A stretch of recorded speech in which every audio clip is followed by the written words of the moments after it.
আগামীতে যেন এই বাংলাদেশে কোনো হাসিনা এবং ফাঁসিবাদ তৈরি না হয়, সেই জন্য ওই ছাত্র যুবক তরুণদেরকে আগামীর বাংলাদেশের নেতৃত্ব দিতে হবে। হানাহানি মারামারি রাজনীতির বিপরীতে শান্তি সম্প্রীতি সহনশীলতার রাজনীতি প্রতিষ্ঠার মধ্য দিয়ে এই দেশে গণঅভ্যুত্থানের সুফল মানুষের কাছে পৌঁছে দিতে হবে।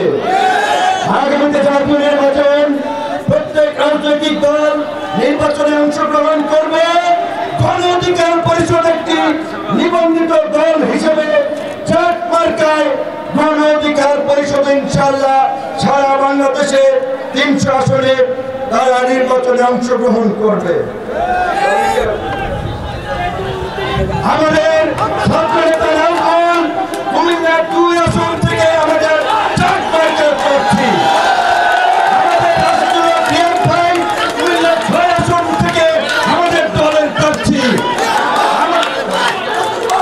গিয়াসউদ্দিন হৃদয় ভাই চান্দিনা ৭ থেকে গণ অধিকার পরিষদের প্রার্থী, লাকসাম মনোহরগঞ্জ থেকে ইঞ্জিনিয়ার আব্দুল্লাহ ভাই গণ অধিকার পরিষদের চাট মার্কার প্রার্থী, কুমিল্লা ৮ আসন থেকে আমাদের ফয়জুল্লাহ ভাই গণ অধিকার পরিষদের প্রার্থী।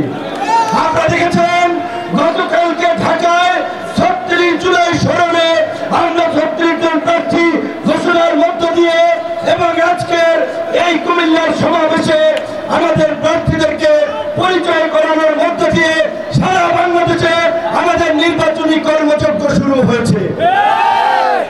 গণ অধিকার পরিষদের কুমিল্লা ৫ আসন থেকে চাট মার্কা নির্বাচন করবেন কুমিল্লার কৃতি সন্তান মোকাম্মেল ভাই। আমরা বারবার বলেছি উত্তর সমুদ্রে ঝুঁকি নিয়েই আমরা পাড়ি দেওয়ার জন্য নেমেছিলাম এবং এই বাংলাদেশের রাজনীতিতে পরিবর্তন করে আমরা ঘরে ফিরব। বীর সাহসী সন্তান নাজমুল হাসানকে পেয়ে